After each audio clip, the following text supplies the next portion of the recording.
ಸಂಕ್ರಾಂತಿ ಹಬ್ಬದ ಸ್ಪೆಷಲ್ ಆಗಿ ಎಳ್ಳಿನ ಉಂಡೆನ ಮಾಡ್ತಾ ಇದ್ದೀನಿ. ತುಂಬಾನೇ ಸಾಫ್ಟ್ ಆಗಿ ಬರುತ್ತೆ ಈ ಉಂಡೆ. ಹಲ್ಲಿರ್ಲಾರ್ದವ್ರು ಕೂಡ ಸುಲಭವಾಗಿ ತಿನ್ಕೊಳ್ಬಹುದು. ಬಿಸಿ ಇದ್ದಾಗ ಉಂಡೆನ ಕಟ್ಕೊಳ್ಳೋದಕ್ಕೆ ಆಗೋದಿಲ್ಲ ಅನ್ನೋರು ತಣ್ಣಗಾಗಿದ ಮೇಲೆ ಕೂಡ ಯಾವ ರೀತಿ ಕಟ್ಕೊಳ್ಬಹುದು ಅಂತ ಟಿಪ್ಸನ್ನು ಶೇರ್ ಮಾಡಿದ್ದೀನಿ. ಹಾಯ್ ನಮಸ್ಕಾರ ಎಲ್ಲರಿಗೂ, ವೆಲ್ಕಮ್ ಟು ಮೈ ಚಾನಲನ್ನು ಹೊಸದಾಗಿ ನೋಡ್ತಾ ಇದ್ರೆ ಚಾನಲನ್ನು ಸಬ್ಸ್ಕ್ರೈಬ್ ಮಾಡ್ಕೊಳ್ಳಿ. ಇಲ್ಲಿ ನಾನು ಅರ್ಧ ಕಪ್ಪಷ್ಟು ಶೇಂಗಾನ ತಗೊಂಡಿದ್ದೀನಿ. ಮೀಡಿಯಂ ಫ್ಲೇಮ್ನಲ್ಲಿ ಶೇಂಗಾನ ಹುರ್ಕೊಳ್ಳಿ. ಯಾವುದೇ ಶೇಂಗಾದ ಪದಾರ್ಥನ ಮಾಡುವಾಗ ಇದನ್ನು ಸರಿಯಾಗಿ ಹುರ್ಕೊಳ್ಬೇಕು. ಅಂದರೆ ನೀವು ಜಾಸ್ತಿ ದಿನ ಇಟ್ಕೊಂಡ್ಬಿಟ್ಟು ತಿನ್ಕೊಂಡ್ರೂ ಕೂಡ ಆ ಎಣ್ಣೆ ಸ್ಮೆಲ್ ಬರೋದಿಲ್ಲ. ಇದನ್ನು ಸಿಪ್ಪೆ ಬಿಡುವವರೆಗೂ ನಾನು ಹುರ್ಕೊಂಡ್ಬಿಟ್ಟು ತೆಕ್ಕೊಂಡಿದ್ದೀನಿ.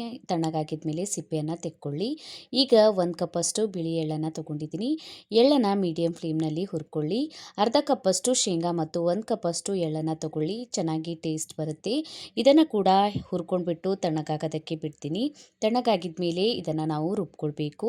ಈಗ ನೋಡಿ ಶೇಂಗಾದ ಸಿಪ್ಪೆಯನ್ನು ಕೂಡ ತೆಕ್ಕೊಂಡ್ಬಿಟ್ಟಿದ್ದೀನಿ. ಈ ಶೇಂಗಾನ ನಾನು ಈಗ ಮಿಕ್ಸಿ ಜಾರಿಗೆ ಹಾಕ್ಕೊಂಡ್ಬಿಟ್ಟು ಪಲ್ಸ್ ಮೋಡಲ್ಲಿ ಒಂದೇ ಸಲ ಇದನ್ನು ರುಬ್ಕೊಳ್ತಾ ಇದ್ದೀನಿ. ಶೇಂಗಾ 1ರಲ್ಲಿ 2 ಆದರೆ ಸಾಕು. ನೀವು ಬೇಕಾದರೆ ಇದನ್ನು ಕುಟ್ಕೊಂಡ್ಬಿಟ್ಟು ಕೂಡ ರೆಡಿ ಮಾಡ್ಕೊಳ್ಬೋದು. ಸ್ವಲ್ಪ ಶೇಂಗಾ ದಪ್ಪ ದಪ್ಪವಾಗಿ ಉಂಡೆಯಲ್ಲಿ ಸಿಕ್ಕಿದ್ರೆ ಚೆನ್ನಾಗಿ ಟೇಸ್ಟ್ ಬರುತ್ತೆ. ಈಗ ಎಳ್ಳು ಕೂಡ ತಣ್ಣಗಾಗ್ಬಿಟ್ಟಿದೆ. ಇದರಲ್ಲಿ ನಾನು 1-2 ಟೇಬಲ್ ಸ್ಪೂನಷ್ಟು ಎಳ್ಳನ್ನು ತೆಕ್ಕೊಂಡಿದ್ದೀನಿ. ಉಂಡೆಯಲ್ಲಿ ಹಾಕಿದಾಗ ಚೆನ್ನಾಗಿ ಟೇಸ್ಟ್ ಬರುತ್ತೆ ಅಂತ. ಈಗ ಎಳ್ಳನ್ನು ಮಿಕ್ಸಿ ಜಾರಿಗೆ ಹಾಕ್ಕೊಂಡ್ಬಿಟ್ಟು ಇದನ್ನು ರುಬ್ಕೋತಾ ಇದ್ದೀನಿ.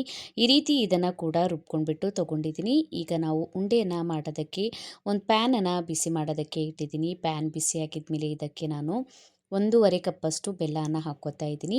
ಬೆಲ್ಲನ ಗ್ರೇಟ್ ಮಾಡಿ ಹಾಕ್ಕೊಳ್ಳಿ ಅಥವಾ ಈ ರೀತಿ ಸಣ್ಣ ಕುಟ್ಕೊಂಡ್ಬಿಟ್ಟು ಹಾಕ್ಕೊಳ್ಬೋದು. 2 ಟೇಬಲ್ ಸ್ಪೂನಷ್ಟು ತುಪ್ಪನ ಹಾಕ್ಕೊಳ್ಳಿ. 1 ಟೇಬಲ್ ಸ್ಪೂನಷ್ಟು ನೀರನ್ನು ಹಾಕ್ಕೊಂಡಿದ್ದೀನಿ. ಮೀಡಿಯಂ ಫ್ಲೇಮ್ನಲ್ಲಿ ಬೆಲ್ಲನ ಮೆಲ್ಟ್ ಮಾಡ್ಕೊಳ್ಬೇಕು. ನೀವು ಎಷ್ಟು ಶೇಂಗಾ ಮತ್ತು ಎಳ್ಳನ್ನು ತೊಗೊಂಡಿದ್ದೀರಲ್ಲ ಅಷ್ಟೇ ಬೆಲ್ಲನ ಹಾಕ್ಕೊಳ್ಳಿ. ನಾನು 1.5 ಕಪ್ಪಷ್ಟು ತೊಗೊಂಡಿದ್ದೆ. 1.5 ಕಪ್ಪಷ್ಟು ಬೆಲ್ಲನ ಹಾಕ್ಕೊಂಡಿದ್ದೀನಿ.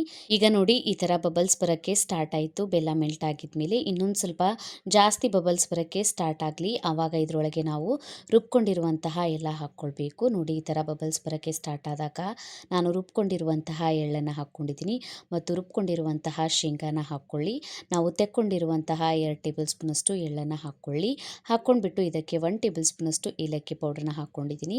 ಈಗ ಗ್ಯಾಸ್ ಫ್ಲೇಮನ್ನು ಮೀಡಿಯಮಲ್ಲಿ ಇಟ್ಕೊಂಡ್ಬಿಟ್ಟು ಇದನ್ನು ಸರಿಯಾಗಿ ಈ ರೀತಿ ಕೈ ಬಿಡದೆ ಮಿಕ್ಸ್ ಮಾಡ್ಕೊಳ್ಳಿ. ಈಗ ನೋಡಿ ಸರಿಯಾಗಿ ಮಿಕ್ಸ್ ಮಾಡ್ಕೊಂಡಿದ್ದೀನಿ. ಈಗ ಮಿಕ್ಸ್ ಮಾಡ್ಕೊಂಡ್ಬಿಟ್ಟು ಇದನ್ನು ಸ್ವಲ್ಪ ನಾನು ಪ್ಲೇಟಿಗೆ ತೆಕ್ಕೊಂಡ್ಬಿಟ್ಟು ತಣ್ಣಗೆ ಮಾಡ್ಕೋತೀನಿ. ನಿಮಗೆ ಬಿಸಿ ಇದ್ದಾಗ ಉಂಡೆಯನ್ನು ಕಟ್ಕೊಳ್ಳೋದಕ್ಕೆ ಬರುತ್ತೆ ಅಂದರೆ ಬಿಸಿ ಇದ್ದಾಗಲೇ ಉಂಡೆಯನ್ನು ಕಟ್ಕೊಳ್ಳಿ. ಚೆನ್ನಾಗಿ ಉಂಡೆ ಬೇಗ ಆಗಿಬಿಡುತ್ತೆ. ಸ್ವಲ್ಪ ತುಪ್ಪನ ಹಚ್ಕೊಂಡ್ಬಿಟ್ಟು ಉಗುರು ಬೆಚ್ಚಗಿದೆ ಇದನ್ನು ಉಂಡೆಯನ್ನು ಕಟ್ಕೋತಾ ಇದ್ದೀನಿ.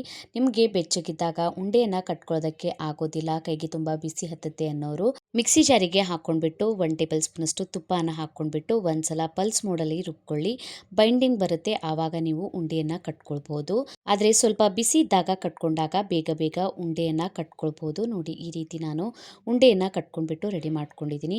ಇಲ್ಲ ನೀವು ಹಾಗೇನೆ ಕಟ್ಕೊಳ್ತೀರಾ ಅಂದರೆ ಸ್ವಲ್ಪ ನೀರನ್ನು ಬಿಸಿ ಮಾಡ್ಕೊಂಡ್ಬಿಟ್ಟು 1 ಟೇಬಲ್ ಸ್ಪೂನಷ್ಟು ನೀರನ್ನು ಹಾಕ್ಕೊಂಡ್ಬಿಟ್ಟು ಮಿಕ್ಸ್ ಮಾಡಿ ಕೂಡ ಉಂಡೆಯನ್ನು ಕಟ್ಕೊಳ್ಬೋದು. ತುಂಬಾ ಸಾಫ್ಟ್ ಆದಂತಹ ಉಂಡೆ ರೆಡಿ ಆಗುತ್ತೆ. ಹಲ್ಲಿರದವರು ಅಥವಾ ಮಕ್ಕಳಿಗೆ ಕೂಡ ಈ ಉಂಡೆಯನ್ನು ಕೊಡ್ಬೋದು. ತುಂಬಾ ಟೇಸ್ಟಿಯಾಗಿರುತ್ತೆ ಈ ಉಂಡೆ.